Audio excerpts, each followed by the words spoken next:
e nós estaremos conversando hoje sobre um assunto mais do que relevante, mais do que importante. Vamos estar falando sobre tumores intestinais, prevenção e tratamento com o Dr. Mark Stork. O Dr. Mark Stork clinica na cidade de a Vitória, Espírito Santo, e também online, onde tem uma prática clínica bastante ativa, além de ser palestrante e professor na área dessa medicina integrativa. E para mim é uma honra, um privilégio, doutor Marco, mais uma vez, poder ter você no nosso canal, no nosso podcast e conversar, então, uma conversa informativa, educativa para todos. Doutor Marco, bem-vindo. Opa, a gente fica muito feliz. Quero também dar meu boa noite a todos. Não é uma satisfação estar aqui tratando de temas importantes aí que são super atuais, não é? A gente tem aí na questão dos tumores de intestino uma frequência cada vez maior. Então vai ser muito bacana a gente poder debater esse tema. Com certeza, mais do que atual, mais do que oportuno, né?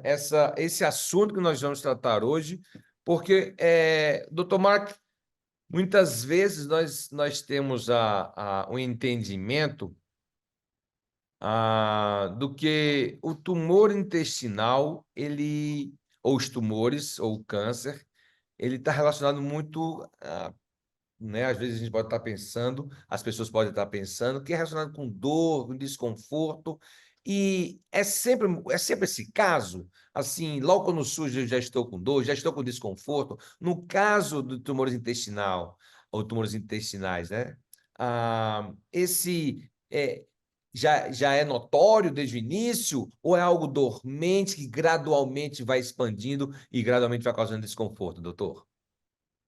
Excelente, excelente você ter pontuado isso, porque a maioria dos tumores intestinais, eles de fato são silenciosos no primeiro momento do adoecimento.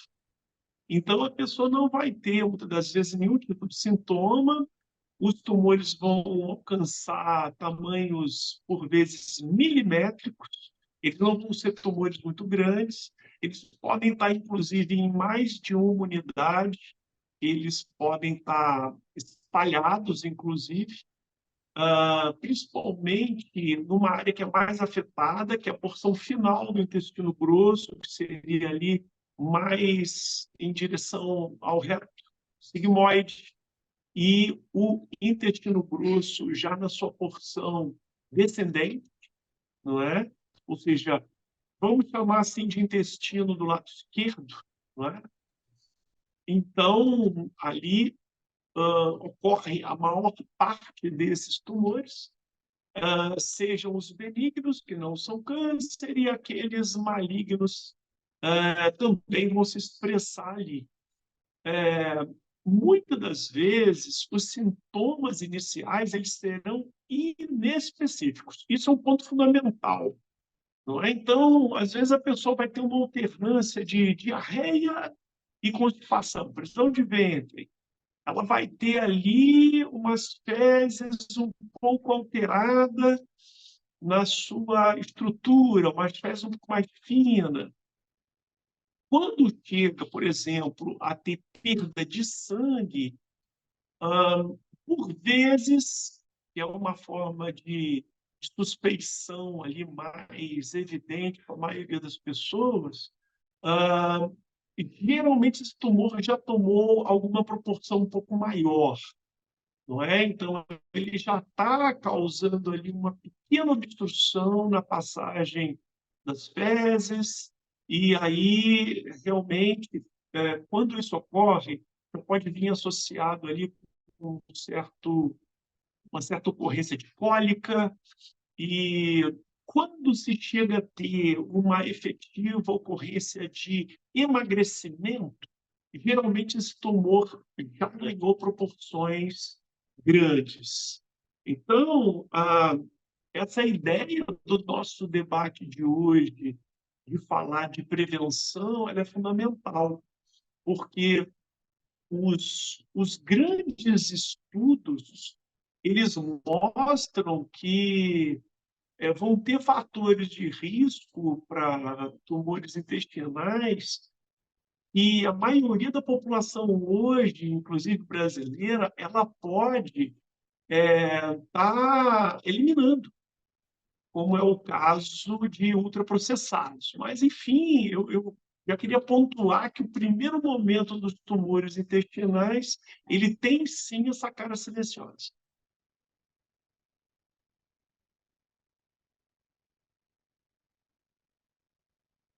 Perdi o seu áudio, não sei se todos perderam. Em termos de epidemiologia, doutor, como é que está, se for elencar, né, se formos ranquear, em que lugar fica esse tipo de tumor, a recorrência, como é que estão os números mais recentes, doutor? Muito bem, a gente tem aí uma ascensão gradativa dos cânceres de intestino, não é? E eles atualmente ocupam basicamente o segundo lugar dentre os cânceres. Então, por vezes, no homem perdendo, por exemplo, para o câncer de próstata, na mulher perdendo para o câncer de mama, mas veja a altíssima relevância, não é, do câncer de intestino. E, obviamente, que nós vamos ter já no ano que vem estudos agora retratando e consolidando 2, 3 anos, e o Instituto Nacional do Câncer ainda vem trabalhando bastante em cima para dar uma estatística o mais precisa que é possível, porque sabemos que muitas pessoas não vão alcançar o diagnóstico, não é? Então, existe uma população que tem câncer de intestino, mas que esse câncer, de fato, não é exatamente identificado. E aí, se a gente tem uma ocorrência em ascensão, esse é o ponto central. É um câncer que aumenta de frequência. E é um câncer que já ocupa o segundo lugar para homens e segundo lugar para mulheres. Estamos trabalhando com a ideia de que são mais de 40 mil pessoas que morrem por ano. Então, Puxa não vida, é algo a ser negligenciado, não é? puxa Muita vida, gente puxa vida. adoecendo e chegando ao óbito. Por quê? Nas fases tardias da doença, às vezes não se consegue salvar 10% das pessoas. Numa faixa ou numa fase inicial, é exatamente o oposto. A gente consegue ter resultados de 90% onde as vidas são salvas. Então, a ideia de trabalhar a prevenção e também o diagnóstico precoce, a gente entende que é fundamental. Perfeito. Nessa questão do diagnóstico precoce, por ser algo silencioso, né? E aí tu falaste aí essa questão da um quadro diarreico, talvez um quadro de constipação, uma alteraçãozinha, e muitas vezes nós tendemos a irrelevar, né? Então, minha família sempre foi desse jeito, minha mãe é assim, eu também sou assim, né? E geralmente nesse meu período aí menstrual, ou então foi alguma comida que eu comi, então vou tomar um laxativo. E aí a gente vai com a barriga, vai postergando, né? E assim, como é que é feito, doutor, as técnicas de diagnóstico, de exame, né? Quais são? É uma bateria, é um exame só, é um conjunto de análises? Como é que chega-se a uma conclusão de dizer, olha, você está com o seguinte quadro, e o diagnóstico é assim, uma tumoração, né? Um câncer. Qual a combinação de exames? Muito bem, a gente teria um exame bem preliminar, bem basal, que é o exame, por exemplo, de hemograma. Pessoas que vão ter o tumor mais avançado já vão poder ter um quadro de anemia. Quando você elimina outros fatores causadores de anemia pela história clínica, você já pode fazer uma certa desconfiança.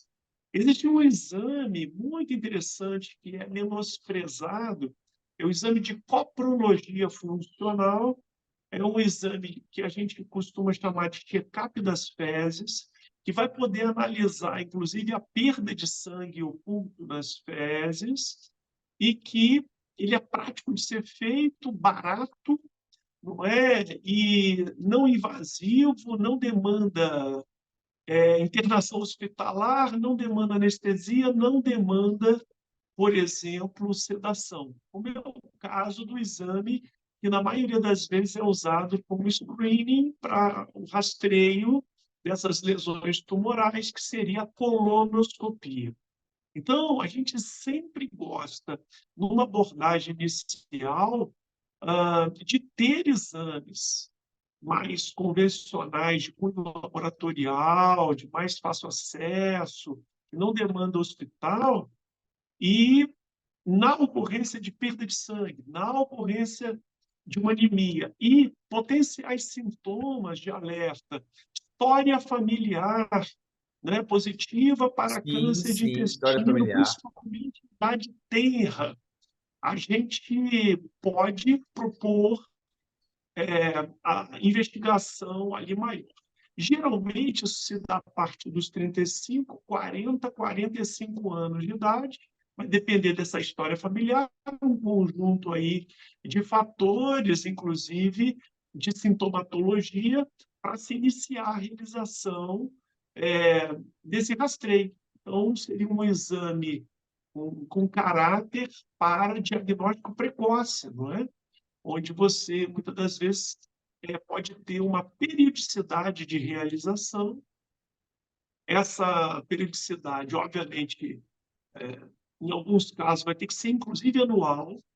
E lembrando que a própria colonoscopia, ela enseja a possibilidade da retirada de algumas lesões pequenas, por exemplo, pequenos pólipos, ou até vários pólipos podem ser retirados, e a gente gosta sempre da ideia de uma análise histopatológica, que o pessoal chama sempre aí, vamos fazer a biópsia, não é? Então, Sim, retirar o tumor, a lesão que está lá, levar para o laboratório e lá analisar, onde um dos tumores benignos muito frequentes, ele é chamado de adenoma. Então, ele perfeito. não é um tumor maligno, você pode ter microadenomas, inclusive, que são pequenos tumores, e você Sim. pode ter os carcinomas, aí já passando para um tumor maligno, não é? Já sendo aí uma ocorrência de câncer. Ah, Sim, existe aí, nesse caso da colonoscopia, então, já essa situação de ser um exame perfeito. invasivo, um exame que, na verdade, algumas pessoas são muito refratárias, inclusive, a fazer. E isso, o problema disso talvez seja, em algumas circunstâncias, retardar o diagnóstico. Perfeito. Aí tu falasses aí, no caso assim, Sam, alguns exames que são interessantes seriam. Gente, toma nota aí, hein? Ah, você fazer o clássico hemograma, ah, e aí coprologia, é isso, funcional, colonoscopia, né? E aí eu queria que as pessoas que seguem o nosso canal, 80% são prescritores e mais 20% são curiosos, pessoas que querem viver melhor e querem, né, cuidar melhor da vida. Ah, no hemograma, tu falaste um quadro de anemia. Aí diz, após eliminar ou alguns outros fatores, a gente continua então investigando. Por exemplo, quais seriam aí os top 5, os top 5 aí fatores que poderiam levar o indivíduo à anemia, que não necessariamente seria aí um estágio inicial de câncer, doutor? Muito bem, quando a gente sai do campo das tumorações intestinais, nós temos algumas ocorrências de câncer, de anemia, que vão ser muito balizadas pelo perfil de localização geográfica do indivíduo. Então, por exemplo, em alguns lugares, pode ter uma correlação direta com parasitoses Ó, intestinais. perfeito. Em outras regiões, a anemia vai ser configurada pelo uso abusivo de leite e derivados de origem animal, que impede parcialmente a absorção do ferro e que levaria a uma anemia clássica ferropriva, que é a mais conhecida da população. Sim. Existe hoje um número substancial de pessoas que fizeram cirurgia bariátrica e que, se não fazem a suplementação de ferro e de vitamina B12, que uma das formas interessantes é de metilcobalamina, elas podem também desenvolver não só anemia ferropriva, mas também anemia chamada de megaloblástica, que é uma anemia onde a hemácia fica grande e também vai gerar sintomas ali, eventual de cansaço, etc. Existem doenças mais consumptivas, o alcoolismo, o etilismo, ele pode fragilizar o indivíduo, porque ele acaba tendo um aporte muito grande de calorias e ele acaba ficando sem muita vontade de ingerir alimentos que trazem em si fundamentalmente aquilo que é preciso para a medula produzir as hemácias, né? Os glóbulos vermelhos. Mais Perfeito, perfeito. recentemente, a gente tem visto em alguns lugares do Brasil, por exemplo, a deficiência de cobre. Isso tem me chamado muita atenção, porque tem gerado um problema de base, que é a anisocitose, uma certa dificuldade da medula óssea produzir uma hemácia com bom padrão de qualidade. E isso teve um período agora recente de influência da pandemia de Covid. Por quê? Porque as pessoas passaram a tomar mais vitamina C e zinco, muitas das vezes associado no mesmo comprimido efervescente, e aí a gente vai ter sempre que lembrar que o zinco, quando muito presente na alimentação ou na suplementação, é obrigatório suplementar cobre, porque um compete com o outro no processo absortivo. Você tem ali uma rotina de uso de vitamina C e zinco, o cobre vai ficar depletado. E Sim, aí a medula sofre. E com isso pode ocorrer caso de anemia. Óbvio que tem casos de anemia aguda por sangramento menstrual abundante, prolongado. Você teria ali outros tumores em outras áreas do corpo que poderiam gerar anemia também. a própria E dengue, a gente teria a própria dengue, exato, com fenômenos que podem ser vistos de hemorragia de gengiva, na conjuntiva, mas também algumas hemorragias mais ocultas, né, mais restritas ao, por exemplo, ao abdômen, onde elas às vezes não vão ser tão vistas, tão percebidas, não é? A dengue, como tem uma sazonalidade e ela vai variar muito de frequência de acordo com as cidades que estão sendo mais afetadas ou estados mais afetados, por vezes você não consegue perceber a dengue como uma causadora de anemia mais profunda na maioria dos lugares, né? Porque vai ter essa... Enquanto um lugar aumenta, o outro diminui. E aí a perfeito, gente não perfeito. teria ali E, e como... aí, e aí, como computar. e aí entra realmente essa questão epidemiológica que tu falastes, né? De você ter esse entendimento, porque muitas vezes pode ter uma anemia vinculada à deficiência de vitamina B, né? A do veneno complexo B, que vai realmente ali, você ter deficiência de vitamina B, vai causar uma deficiência de absorção de ferro também, né?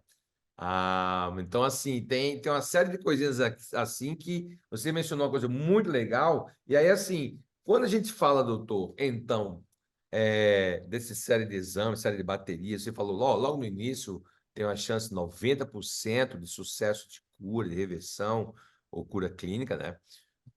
Eu te pergunto, nesse aspecto aí, desse diagnóstico em estágio inicial, em que lugar fica, então, a minha dieta? Ou você falou de uma dieta excessivamente de proteínas animais, pode levar a deficiência de ferro, né? E também, assim, qual a relação entre a ingestão de carnes, né, ou derivados, né, vamos dizer carne, né, ou carne vermelha, né, e câncer, de intestino? Tem alguma relação? Como é que está isso atualmente na ciência? Sim, tem uma total correlação. É, inclusive, recomendado nos casos de câncer de intestino que ocorra uma redução do consumo de carne vermelha, especificamente para uma média aproximada, de acordo com o peso do indivíduo e tudo mais, 90 gramas por semana. Seria o limite máximo. E que as fontes proteicas pudessem Após ser diagnóstico, divididas doutor? entre fontes. Após o diagnóstico, seria o ideal isso, né? Não ultrapassar 90 gramas de carne, por exemplo, carne bovina. Mas se a gente pensar preliminarmente, do ponto de vista da dieta, a gente vai levar em consideração muito o que preconiza o maior instituto de pesquisa de câncer recomendado e reconhecido pela OMS, que fica na cidade de Lyon, que eu tive a oportunidade de visitar, a cidade francesa, não é? Onde nós teríamos ali uma contraindicação absoluta, se a gente vai pensar em prevenção, uma contraindicação absoluta do uso de alimentos ultraprocessados, mas especialmente enlatados e embutidos. Então, a gente deveria estar evitando, para exemplificar melhor isso, evitando as linguiças, salsichas, todo o alimento que é principalmente conservado com nitratos e nitritos, são aqueles, aqui, por exemplo, na região capixaba, das montanhas capixabas, tem o Socol. Em lugares de Curitiba, que é a Cracóvia, nós vamos ter em áreas mais difusas pelo Brasil, nós vamos ter o salame, o presunto, apresuntado, fiambre. Então, portanto, veja, é um leque grande. E as pessoas, às vezes, ele come um pouquinho disso, come um pouquinho daquilo outro, mas quando vai ver, ela tem uma espécie de rotina de comida de carnes processadas ou muito processadas e vão exatamente favorecer, primeiro, esse é o ponto crucial, um processo inflamatório do intestino. Não tem como a gente ter um câncer de intestino, a não ser por radiação daquelas tipo acidente do Césio que aconteceu em Goiânia, né? Tirando Sim. situações ali extremas, onde geralmente, inclusive, o tipo de câncer não é o clássico, não vai se estabelecer no intestino, mas tirando ocorrências muito isoladas, muito raras, o que a gente vai ter é exatamente pessoas que mantêm um processo inflamatório crônico do intestino. O cigarro faz isso, a bebida alcoólica pode fazer isso, o consumo abusivo de antibióticos pode induzir a isso. Então vamos lá, Uma gente. alimentação pobre Tabagismo, em. tabagismo crônico, etilismo crônico. Que mais, doutor? Nós teríamos o consumo desses alimentos processados que eu citei, não Consumo é? de alimentos Com processados. mais frequência, e aí é meio que dose dependente, e a gente não vai poder deixar de valorizar o outro lado da moeda. E a medida preventiva, à medida que há um balanço de uso de verduras, frutas, legumes. Só que tem um detalhe atual. O detalhe atual é o seguinte: se você usa esses alimentos com alta carga de agrotóxico, infelizmente, inclusive de cereais de bom nível, mas que tiverem agrotóxicos, você pode ampliar a ocorrência de câncer de intestino. Então, o que a gente está trabalhando é com a ideia de que alimentos orgânicos, ou pelo menos isentos de agrotóxicos, eles seriam hoje uma ferramenta de prevenção muito estratégico, já que o nosso contato com o mundo externo ele se dá não só pela pele, mas também se dá Pela mucosa. através do trato digestório, né? Começa tudo na boca. Quero dizer, inclusive, que um dos elementos que mais vai gerar câncer de intestino no futuro são as infecções bucais, ou seja, periodontites, por exemplo, vão estar cada vez mais associados com essas ocorrências. Os Hum, processos osteonecróticos, de mandíbula, de maxila, a mesma coisa. Por exemplo, as micos, não é? Então, são necroses que ocorrem no âmbito da mandíbula ou das maxilas por tratamentos com insucesso de canal, né? O tratamento endodôntico, como é conhecido tecnicamente, as extrações dentárias, onde fragmentos de raiz ficam ali ainda persistindo e mantendo uma inflamação crônica, as infecções por traumas repetidos ou por alterações da higiene bucal. Então, nós teríamos hoje na boca, para além do que foi muito badalado, a ocorrência de endocardite bacteriana, que sim. sempre foi muito associada com os problemas de gengiva, por exemplo, hoje nós sabemos que isso está alargado. Inclusive, uma atenção especial para aquelas pessoas que retirarem os dentes cisos, que são os últimos lá de trás, tanto na arcada superior quanto inferior, mas também molares e pré-molares. São dentes mais ligados a esses processos de indução de lesões intestinais. Muito Por interessante isso. curiosidade, mas não por coincidência, nós temos, inclusive, afetações cerebrais mais frequentes, já que o intestino é o nosso segundo cérebro. Tu falasses aí a questão de antibióticos, né? O Pedrinho está com dor de ouvido, está com rinite. Corri no posto, dei um antibiótico para ele. Ele não parava de tossir, doutor. Aí corri no posto, dei um antibiótico para ele. Então, assim, o que é que o antibiótico faz, doutor, aí na nossa mucosa, quando eu estou ingerindo um antibiótico, né? O que é que isso vai causar na minha mucosa? E aproveitando o ensejo, né? O que é que está presente na minha mucosa? A minha mucosa ela é absolutamente asséptica, né? É aquele ambiente de, é, de ausência de qualquer outra vida, ou minha microbiota, ou que é microbiota na realidade, né? Que está presente nessa mucosa. O que é que os antibióticos fazem e o que é microbiota e qual a importância disso, se está vinculado ou não com esse surgimento ou predisposição aí do câncer, doutor. Muito bem. Primeiro que a gente vai ter uma microbiota totalmente integrada. Quando a gente pensa numa mulher, a microbiota da boca tem uma conexão direta com a do intestino, tem uma conexão importante com a microbiota vaginal. Se isso não fosse verdade, a gente não teria mulheres, por exemplo, tendo mais infecção urinária por uma bactéria que tradicionalmente habita o intestino, que é Escherichia coli. Então, isso é já para alertar de que essas ocorrências e essa microbiota, ela é interdependente, inclusive. Uma influencia a outra. Um influencia Quando outro. a gente pensa no mundo, pois não? Não, um influencia outro, né? Uma influencia a outra, uma pode ajudar ou atrapalhar a outra. E a questão do antibiótico, ele vai fazer uma espécie de seleção de micro-organismos. Isso é vamos chamar assim, o efeito menos deletério, mas ele é de alto impacto. Por quê?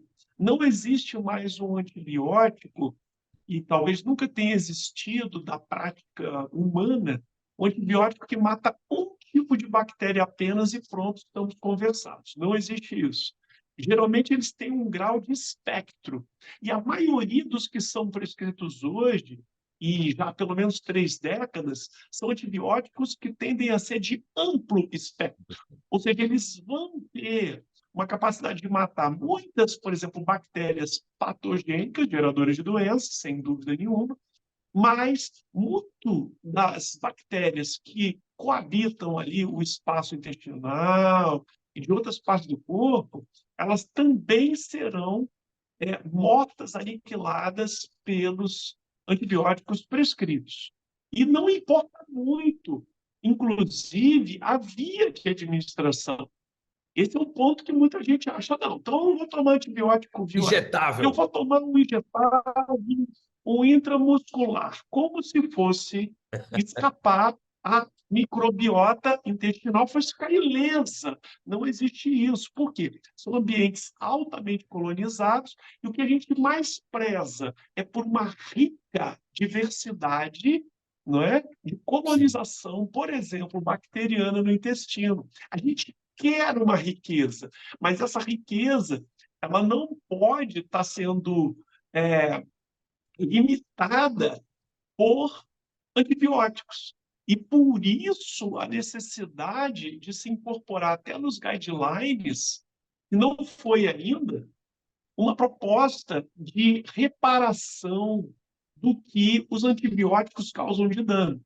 Ou seja, nós vamos ver um dia, Sandro, em que, quando se trata, por exemplo, uma pneumonia, o antibiótico será dado, mas o guideline vai estar por trás dizendo, tá, se prescreve um antibiótico, de preferência com tal dose por quilo de peso, por tantos dias, mas que tenha um prebiótico, no mínimo, que tenha um conjunto de probióticos e, quiçá, se depois da pneumonia tiverem alterações de intestino, como cólica, como, por exemplo, diarreia, ou prisão de ventre, constipação, outros sintomas intestinais, pode-se chegar ao ponto de ser necessário, por exemplo, um pós-biótico. Biótico. Então, esse contexto, ele é um contexto que a gente vai ver chegar no futuro. É uma Perfeito. questão de evolução da prática para a defesa da população como um todo. Muitas vezes a opção, o que eu falo com o pessoal, o antibiótico é uma boa opção. Mas a primeira pergunta que tem que se fazer, né? Acho aos prescritores que estão nos ouvindo aqui, médicos, nutricionistas que nos acompanham no canal, na nossa comunidade, é uma ótima opção. Mas a primeira pergunta, é a primeira opção? Né? Segunda pergunta, né? Deve ser a única opção, né? Porque assim, e muitas vezes, né, o cuidador ali da criança, do adulto, o acompanhante, ou mesmo o paciente, está querendo resolver aquele problema de uma forma imediata e rápida. Mas muitas vezes, como você falou mesmo, aí é que o antibiótico acaba causando um dano que eu não consigo mensurar na minha microbiota. Não sei, aquela grande pergunta que a gente não sabe o que a gente não sabe. Nossa microbiota é absolutamente fenomenal, gigantesca, imensurável, e de uma consequência fisiológica que nós estamos aprendendo todos os dias com a consequência, né, dessa microbiota que tem na nossa fisiologia. Mas eu sei que dano vai causar, né? Então, muitas vezes eu vou causar o que o pessoal vai chamar aí de superbugs, né? Vai criar superbactérias. Vou simplesmente matar as mais frágeis, vou deixar as mais fortes, né, resistentes, e eu estou fazendo isso recorrentemente, né?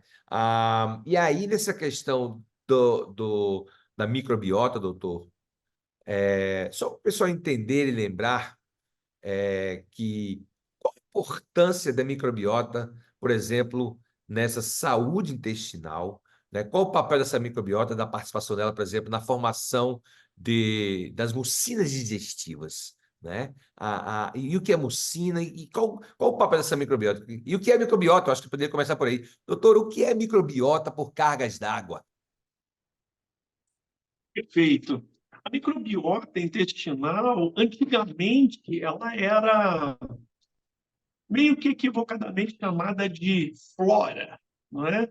E aí, quando a gente vai pegar a consistência técnica, a microbiota, na verdade, é essa pluralidade de micro-organismos que habitam aquele mesmo espaço, no caso que a gente está tratando do intestino, e que vão se conformar como ativos, vão ser micróbios ativos no processo, às vezes, até de produção de vitaminas, de favorecer a absorção de nutrientes.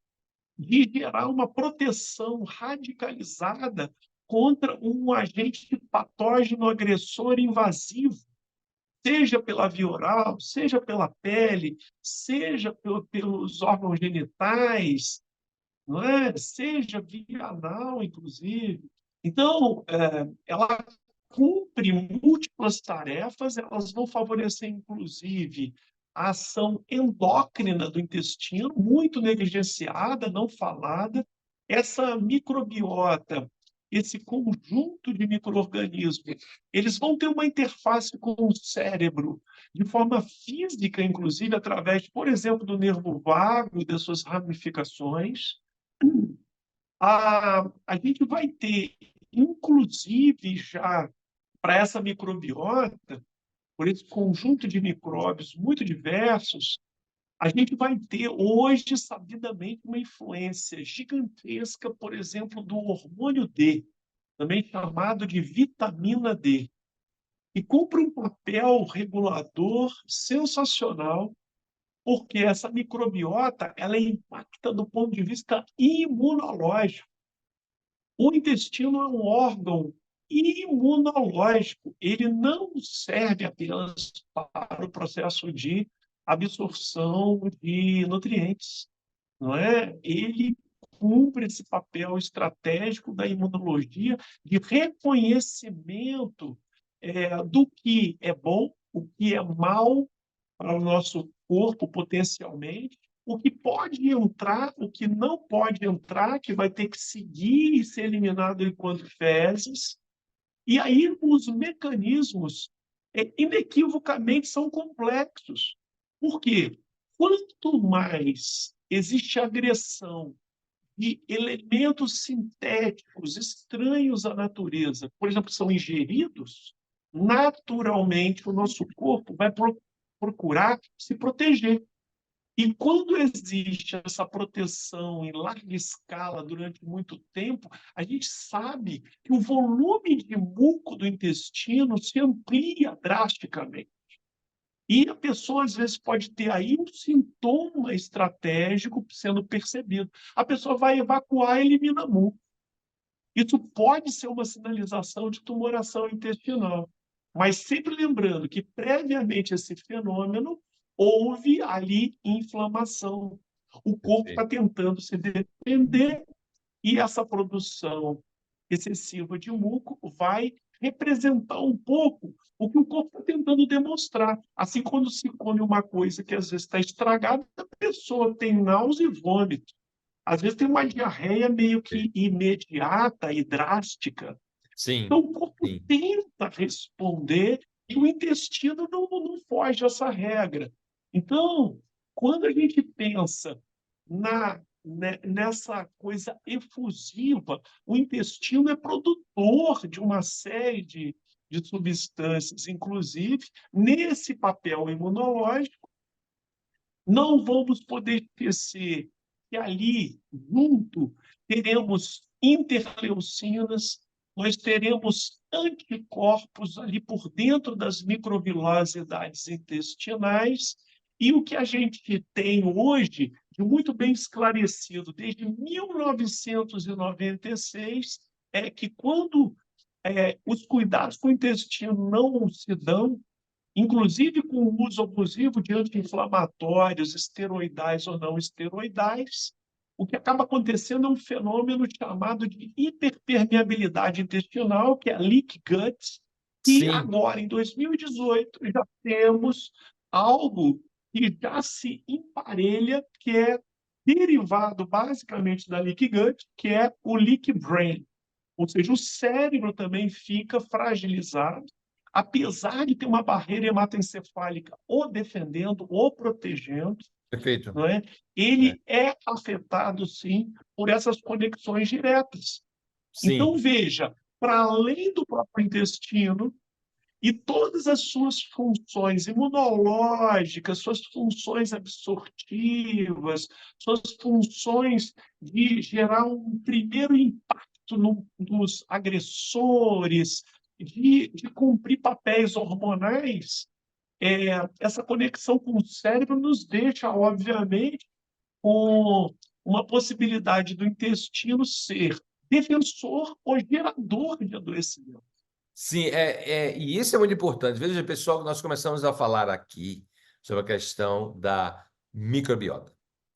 E aí o doutor falou o seguinte: a microbiota é um conjunto de uma multiplicidade de vários micro-organismos morando naquela mucosa.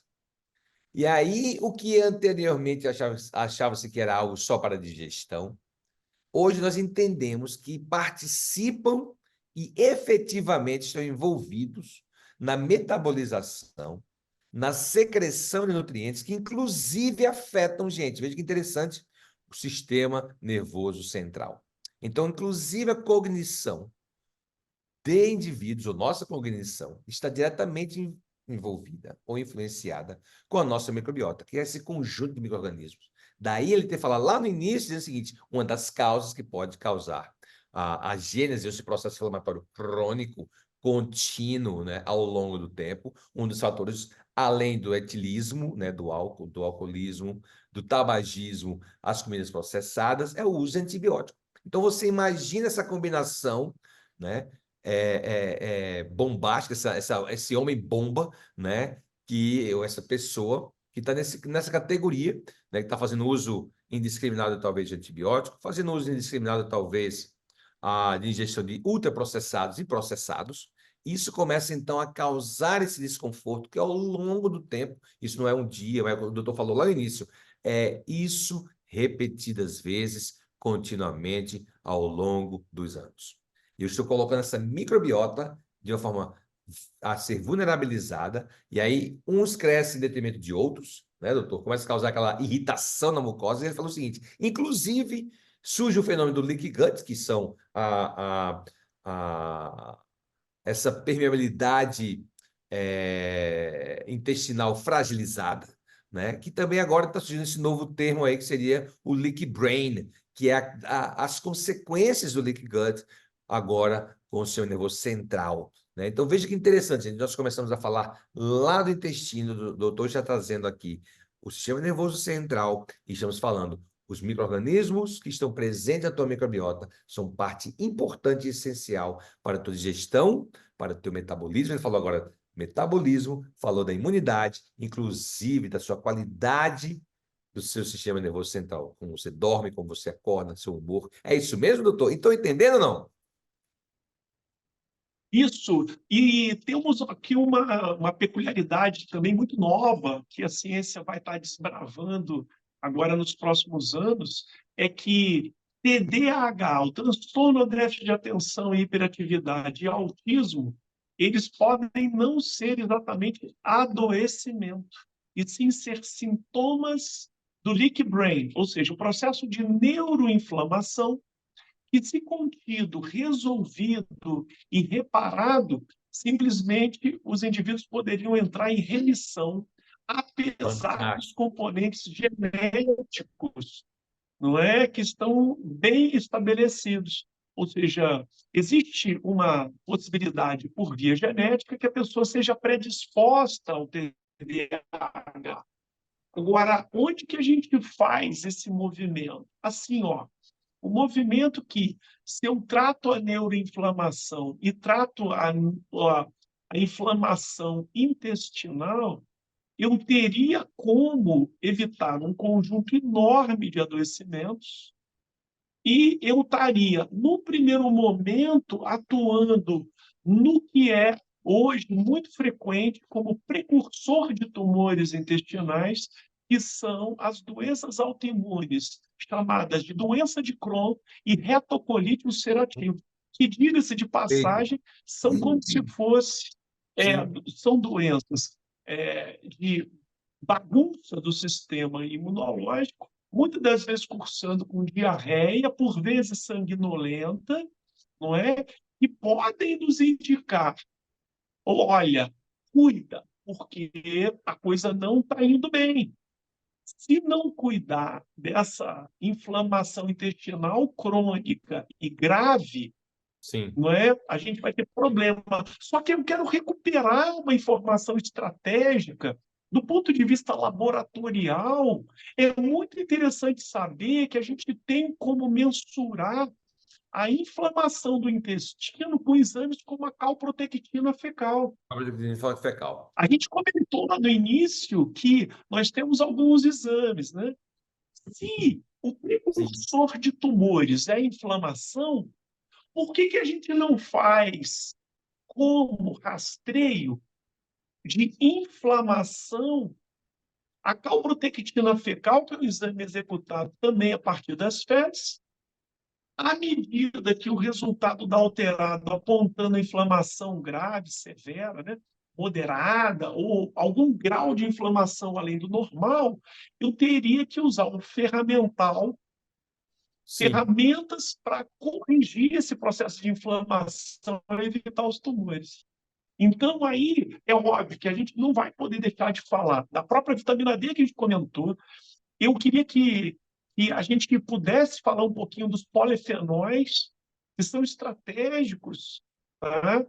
Eu não posso esquecer de que vitaminas e sais minerais, especificamente o metilfolato, no caso o folato, que é a vitamina B9, ela já se coloca nas últimas publicações, inclusive foi mandado, depois, Sam, a audiência toda poderá ver, independente de ser um profissional de saúde, um prescritor ou um leigo, eu preferi repassar um conteúdo com uma cara mais jornalística, mas que dá referência do jornal de nutrição americano, com forte influência dos cientistas londrinos, não é?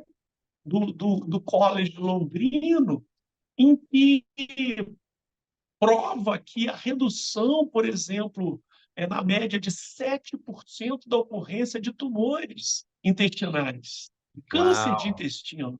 Então, veja, se a gente tem uma ferramenta dessa, que, diga-se de passagem, pode ser adquirida inclusive nas verduras, nas oleaginosas, né? Pode ser adquirido nos legumes, então, o folato, né, que é aquela forma natural do ácido fólico, eu não recomendaria o ácido fólico, recomendaria, em termos de suplementação, o metilfolato, e que nem precisam ser doses abusivas. Veja, olha que coisa curiosa.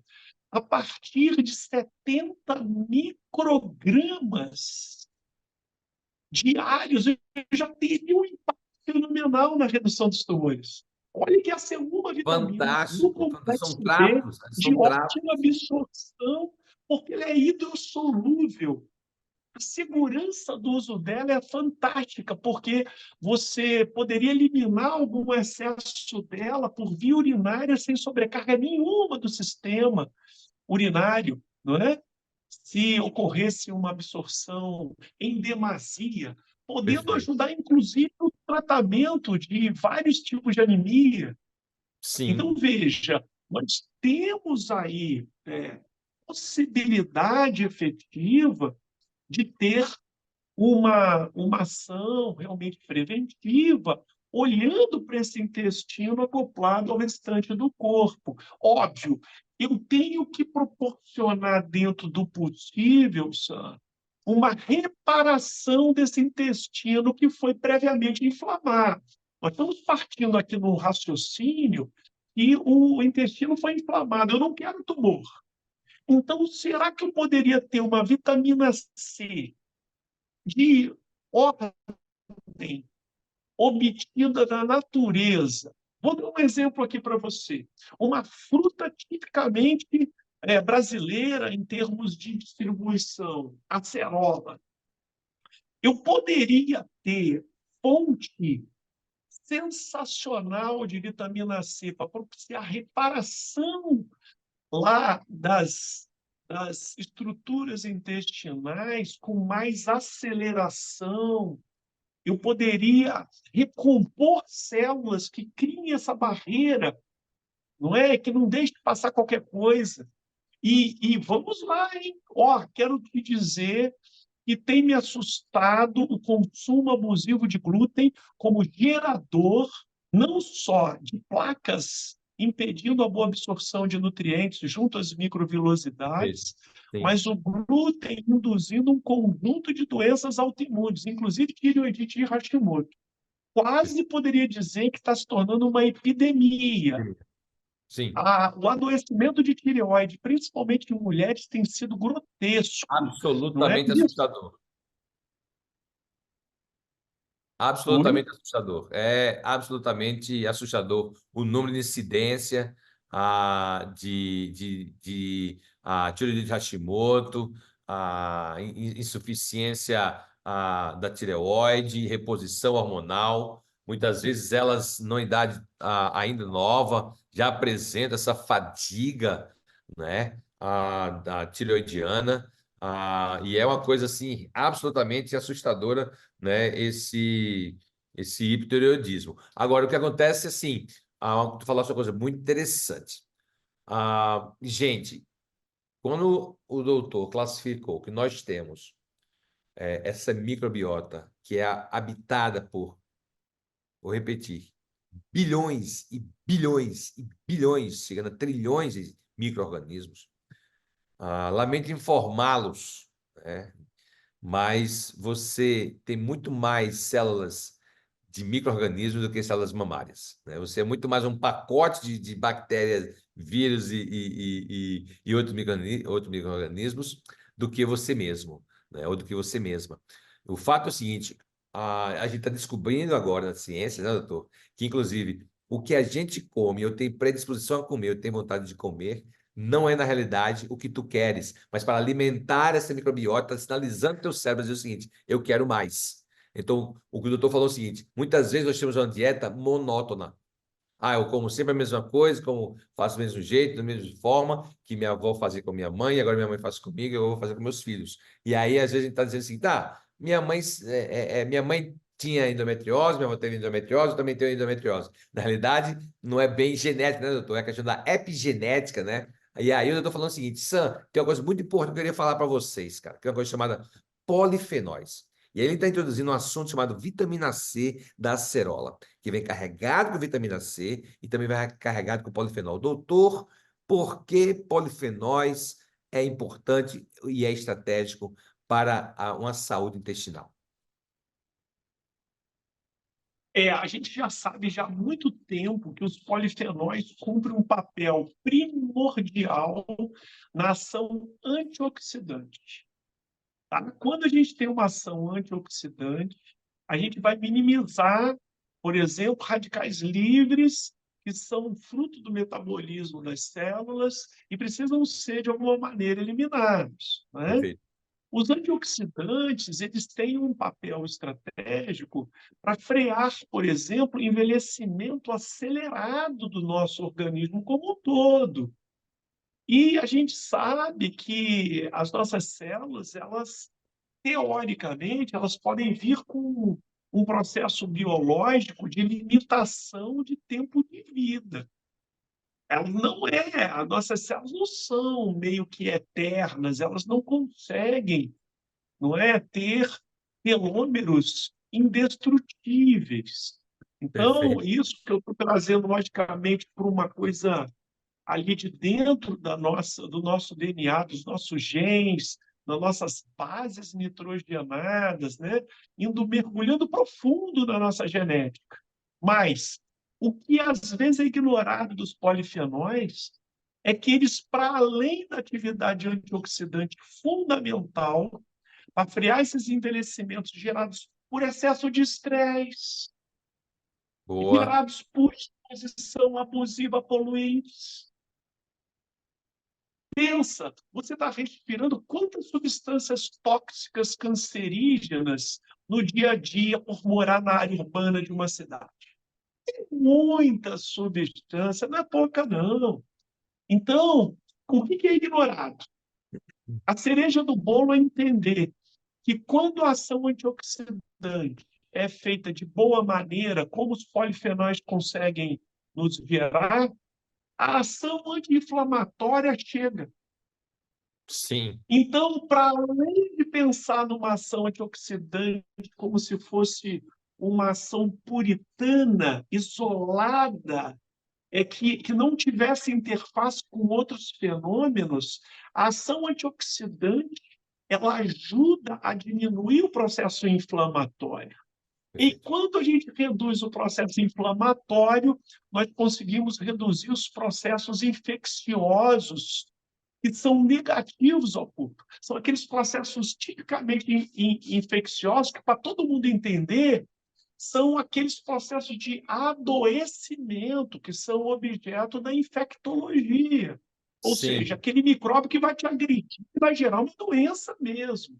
E a gente, se a gente parar para analisar ali o que a gente fala no dia a dia, o que é uma peritonite, uma amidalite, uma tendinite? Pressupõe, até pelo elemento it, a gente pensar em infecção, inflamação. Só que eles não estão isolados. À não. medida que eu tenho essa vulnerabilidade, e aí a gente se remete, logicamente, ao sistema imunológico, os polifenóis cumprem um papel estratégico para o nosso sistema imunológico. Sim, Isso, obviamente que esses polifenóis vão contribuir ali para melhora até da sustentabilidade dessas células intestinais? É claro que sim, é claro que sim.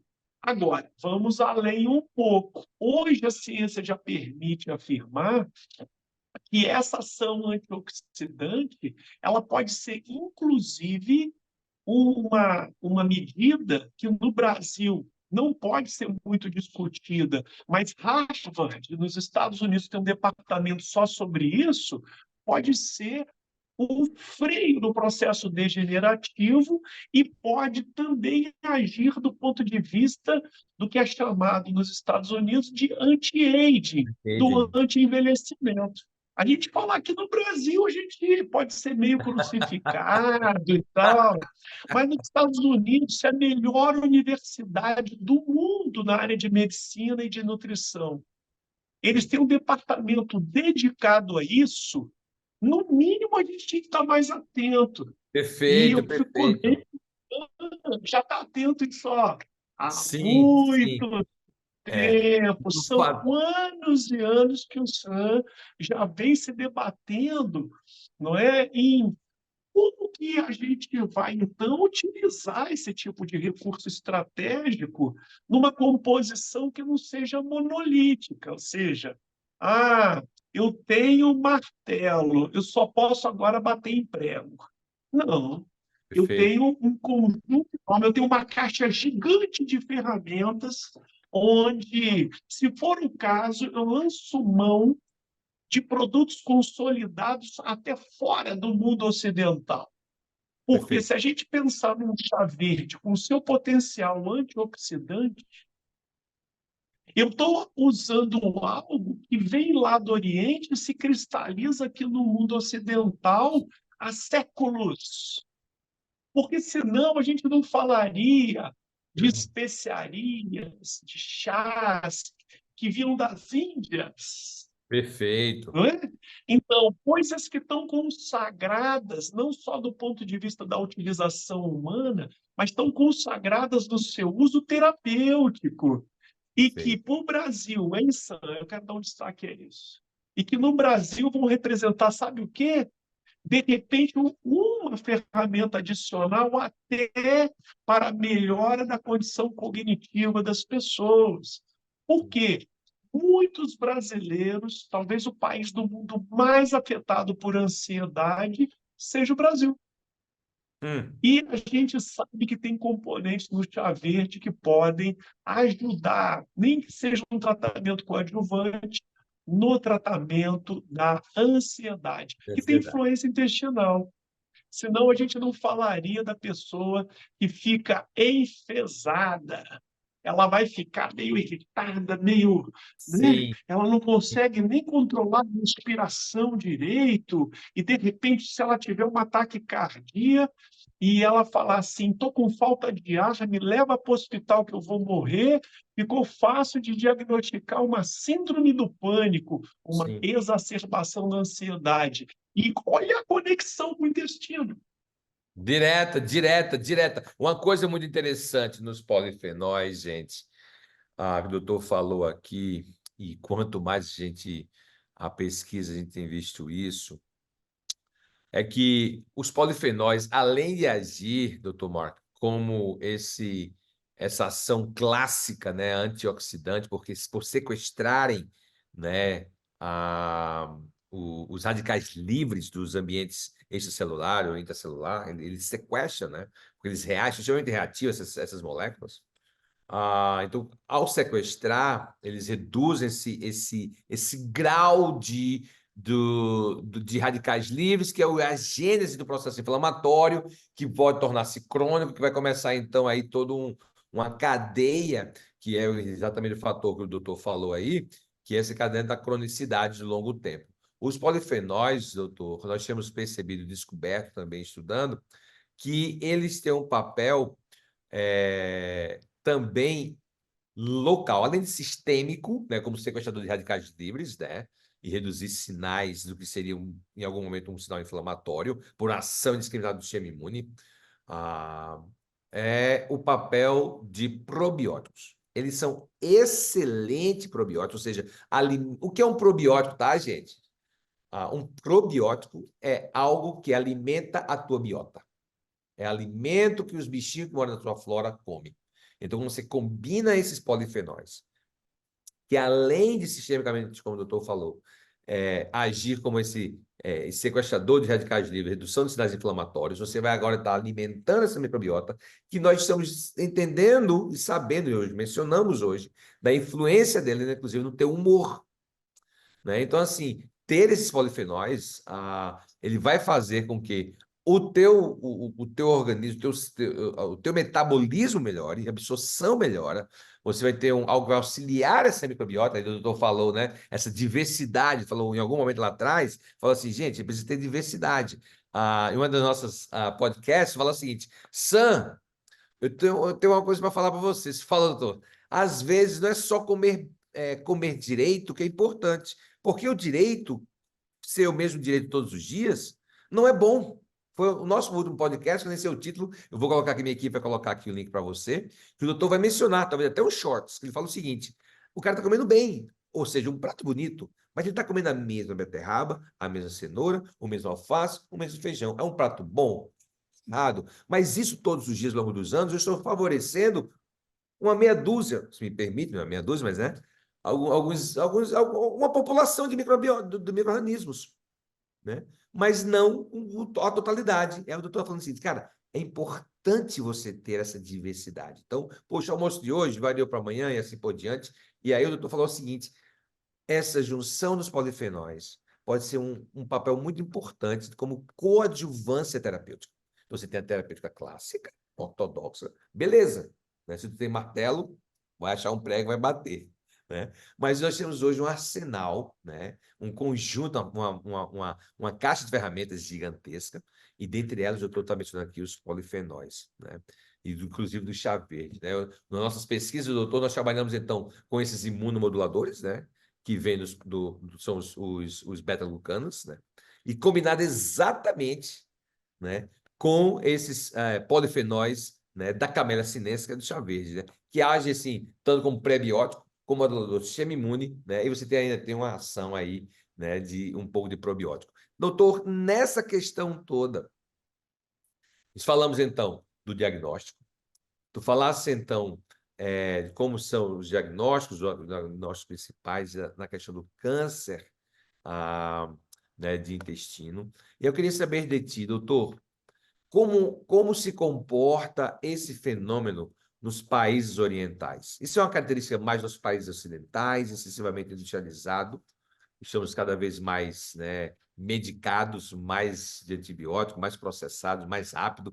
Vida, né? Você põe no micro-ondas, clica 3 minutos, sua refeição está pronta. Né? Vai no drive-thru, no Big Mac, pega o quarteirão lá do Big Mac e está comendo processado. Ou isso é um fenômeno mundial? Muito bem.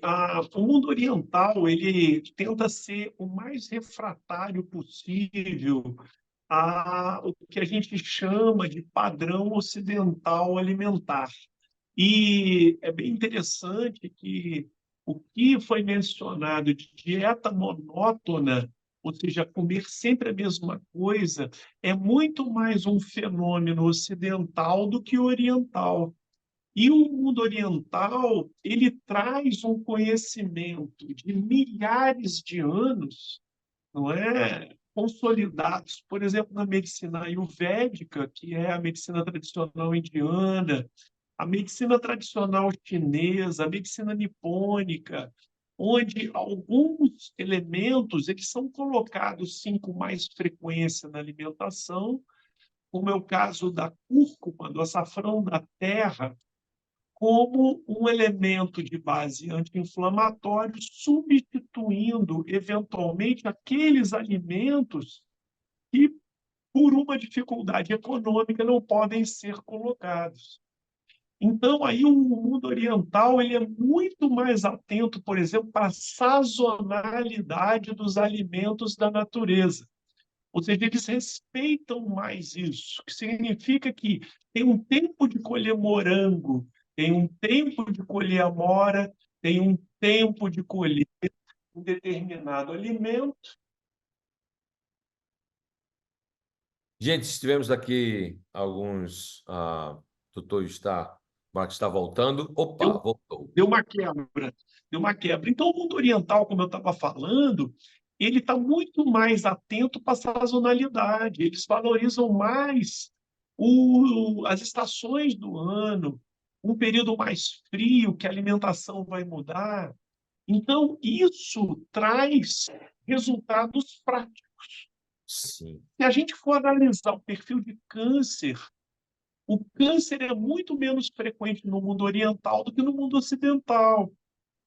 E a gente não tem isso por acaso, a gente tem isso por um conhecimento cristalizado nessas sociedades orientais, em que a gente do mundo ocidental deveria beber mais na fonte. Mas o que acaba acontecendo, aí é uma crítica, tá, que eu vou fazer, a gente acha legal a globalização para comprar um produto chinês, um produto tailandês, um produto japonês. A gente acha que globalização é isso.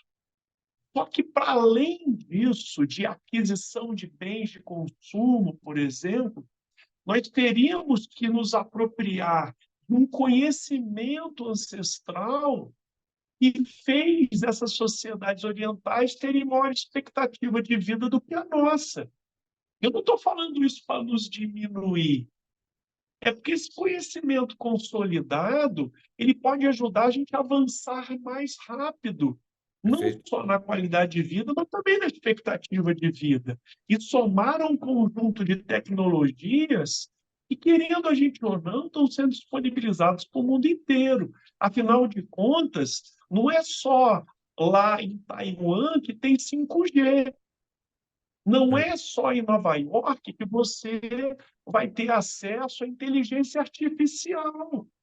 Então, perfeito. tem toda uma tecnologia que está, teoricamente, deveria estar à disposição do homem, mas a gente tem esses ensinamentos de não ter dieta monótona, ou então variar as cores dos alimentos, e saem, tiram a gente, na verdade, da zona de conforto. Esse é o ponto. Porque se você comer sempre todo dia a mesma coisa, pode ser que você empacotou e botou no teu freezer a mesma coisa. Então você não teve a preocupação de, em 3 meses, comprar nada além daquela visita sua a um único supermercado naquele único dia. Você vai descongelando e vai comendo, vai descongelando e vai comendo. Não é? Então,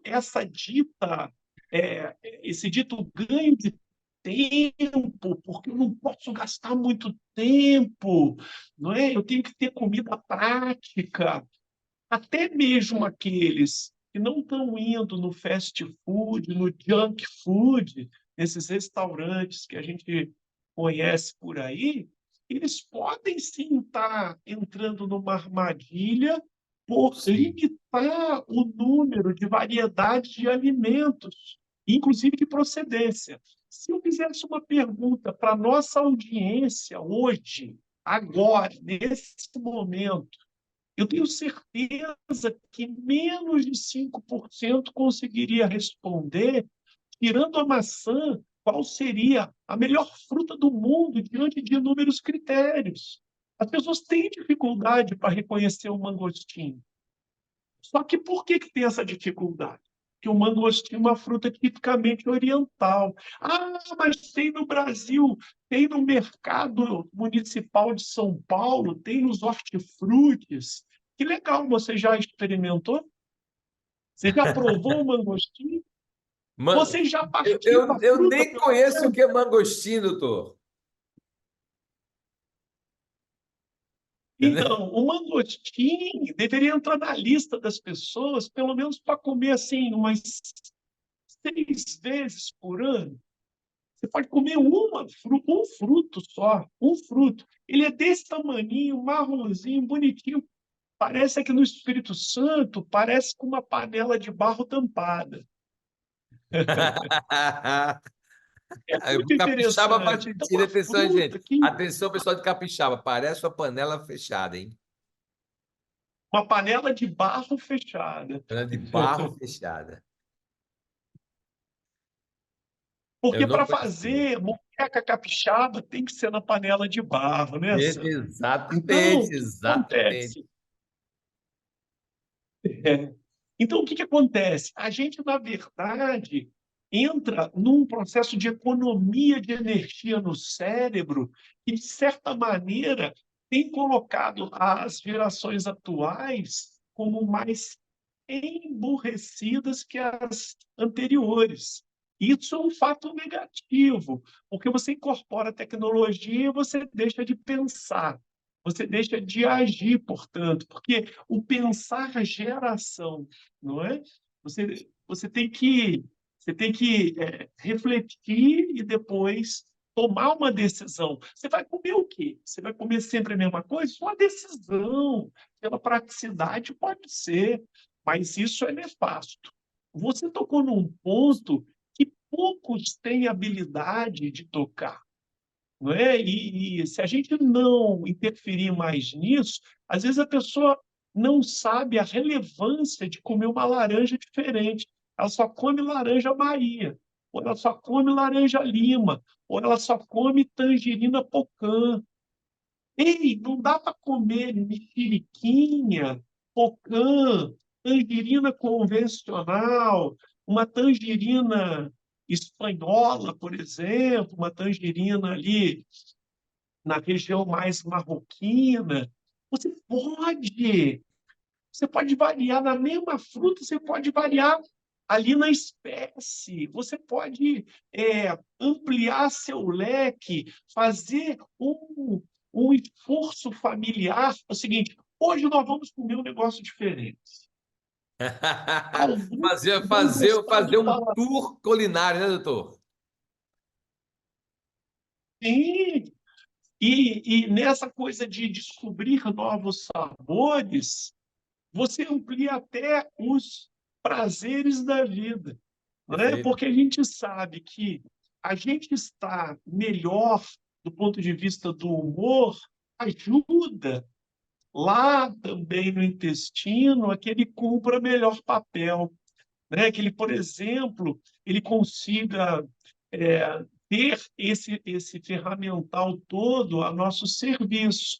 A gente tinha pouco conhecimento que a serotonina produzida no intestino ela vai abastecer fundamentalmente o intestino. A gente achava que abastecia muito o cérebro. Não é verdade, veja, essa necessidade intrínseca de se prover para o próprio órgão um neurotransmissor ali para as conexões para o sistema nervoso entérico, não é? E eu quero botar uma pimenta no na nossa conversa de hoje. Futuramente, para além dos polifenóis, para além da vitamina C, para além de imunorreguladores, nós vamos ter que estar mais atentos para o sistema endocannabinoide. Talvez eu esteja lançando aqui uma pérola que vale mais de US$ 1 milhão aí para o Sam, que é pesquisador, é curioso, é cientista, é desenvolvedor.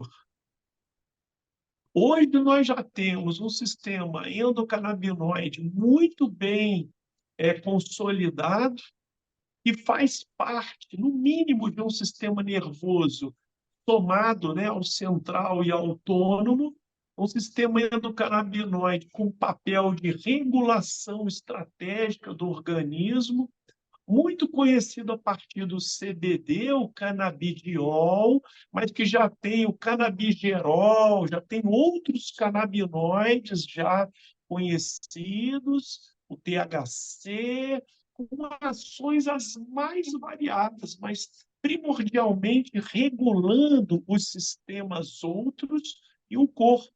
E se eu estou falando de regulação, eu não estou deixando algo muito exacerbado, eu não estou deixando uma coisa muito lá embaixo. Vamos pensar aqui rapidamente o sistema imunológico. Se você tiver ele muito exacerbado, alergias, doenças autoimunes, e se ele estiver baixinho ali, desregulado para baixo, câncer, infecções. Então, veja a Perfeito, perfeito. relevância de regular. Eu fico imaginando o dia que o Sam, por exemplo, vai trazer à baila para a gente a combinação de endocannabinoides, de fitocannabinoides, tá? Que podem ter um componente aí de base, por exemplo, hidrossolúvel, para melhorar a absorção de quem não tem vesícula. Está cheio de gente sem vesícula. Está cheio de gente sem estômago, não consegue digerir direito, com insuficiência pancreática. Então, um fitocannabinoide hidrossolúvel associado já a outros elementos que vão desinflamar o intestino. Será que vai ter espaço para uma equinácea? Será que teremos espaço para um ômega 3 dedicado?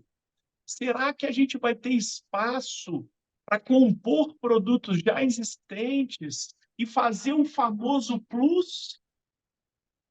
E é isso que eu estou Fenomenal. falando para o Sam agora. É assim, ó, eu tenho um produto que tem lá uma beta-glucana excelente, eu tenho ali uma vitamina C natural da cerola, eu tenho polifenóis ali, estou falando então do o chá verde como componente estratégico. Será que não vão ter produtos plus no futuro que incorporam fitocannabinoide, um outro fitoterápico? Vai depender da engenhosidade de compatibilizar tudo isso e nós termos ferramentas que a gente vai ter que chamar de coadjuvante no tratamento das doenças, mas que, na verdade, eles vão ter papel de topo, vão ser processos de tratamento de alto nível, e que eles vão ser, na verdade, uma espécie de combo, que o máximo que a gente vai precisar é de regular a dose para o indivíduo, de acordo com o peso, de acordo Perfeito. com o gênero, de acordo com o estágio de um adoecimento, se eu quero prevenir, se eu quero Sim, tratar, sim. que já estão consolidados. O SAM já entende disso. A Fenomenal. ciência já entende disso, de você personalizar de acordo com as características do indivíduo. Eu espero que você consiga transformar essa pérola de US$ 1 milhão em uma coisa maior ainda. Desculpa eu estar te limitando, mas é só um Fenomenal. impulso inicial, né, de Fenomenal. Vou... desenvolvimento. Pode falar, querido. É essa perspectiva de desenvolvimento, de agregação tecnológica para o bem-estar da humanidade. Sim, Né? Talvez você nunca tenha colocado a cabeça no travesseiro para pensar quantas pessoas vão sendo beneficiadas pelas inovações tecnológicas que estão sendo postas por aí, né? Mas um verdade. dia você vai fazer isso com rigor. No final. Gente, estou falando aqui com o Dr. Mark Stork. Ele clinica no seu escritório presencial em Vitória do Espírito Santo. mas também está presente no atendimento, na telemedicina. Dr. Mark, estamos chegando ao fim do nosso bate-papo maravilhoso, sempre educativo, sempre enriquecedor. Eu sou absolutamente grato pela sua generosidade, querido, pelo teu coração generoso, pelo teu posicionamento de compartilhador, sabe? Isso é absolutamente cativante. Para mim é uma honra poder servi-lo com nossos produtos, na sua prática clínica, e ter você aqui conosco, servindo esses milhares de prescritores e leigos que estão nos acompanhando e acompanhando o nosso canal. Doutor, eu quero saber como é que eu faço para lhe acompanhar, se eu quiser conversar contigo, se eu quiser uma consulta, trocar uma ideia contigo, seja como profissional, seja como paciente, qual a melhor forma que a gente pode ficar em contato contigo, doutor? Muito bem, a gente vai repassar todos esses detalhes e aí as pessoas interessadas, fazendo contato com você, vão poder acessar aí alguma coisinha de redes sociais, contato telefônico, sem problema. A gente vai repassar isso aí, tá, Vou Sam, para os colocar aqui, viu, gente? interessados. Aqui na descrição do vídeo vai estar aqui o site, endereço, o WhatsApp da clínica, a equipe do corpo clínico que trabalha junto com o doutor, como você vai poder acompanhar o trabalho dele, trocar uma ideia com ele. Se você foi como eu, trouxe papel e lápis, ou então você pode voltar esse vídeo, copiar, né, anotar, porque aqui veio conhecimentos valorosíssimos e o mais interessante, tá, gente? É essa peculiaridade de ser ponta de lança, do que tem de mais moderno, de mais recente, de mais atual na prática clínica, né? Dessa abordagem muito, eu diria, completa e holística, que é a prática do Dr. Mark. Então, doutor Marco, eu quero desde já agradecer seu tempo, sua atenção, para estar conosco aqui no nosso canal. E quem sabe na próxima vez que a gente se ver, vamos comer aquela muqueca aí, capixaba, na panela de barro, né? Na panela de barro, né? E nos deleitarmos nessa combinação de polifenóis, de proteínas, né? De vários tipos de vegetais. Vai ser uma beleza, hein, doutor? Vai ser uma satisfação recebê-lo aqui, e a gente poder comer um peixe, não é? Com urucum, né, também chamado de coloral por aí, que tem papel antitumoral, inclusive, com coentro, que libera do nosso corpo um conjunto de metais tóxicos, com um azeite de oliva extra virgem, que tem um papel anti-inflamatório interessante dentro do escopo dos ômega 6 e, obviamente, acompanhado por uma banana da terra cozida na É, muquequinha também, podendo ser acompanhado do tomate rico em licopeno. Vai ser uma satisfação a gente poder comer bem e protegendo nossa saúde. Quero agradecer a oportunidade de estar nessa live e que todos possam realmente aí desfrutar futuramente desse conteúdo, né, que deve ficar gravado e que o Sam deve disponibilizar aí para todos nós. Perfeito. Doutor Marco, muito obrigado. Tenha uma excelente noite, querido. Um excelente final de semana. Deus te abençoe. A gente vai aqui servindo juntos. Vamos trocando ideia. E a você que está participando assistir essa live, participando desse podcast, quero encorajar você. Se não está inscrito aí no meu canal, clica aqui no sininho, se inscreva e a gente vai trazer mais e mais conteúdo para você. Muito obrigado, gente. Doutor Marco, até a próxima, querido. Obrigadão. Até a próxima. Grande abraço. Um abraço.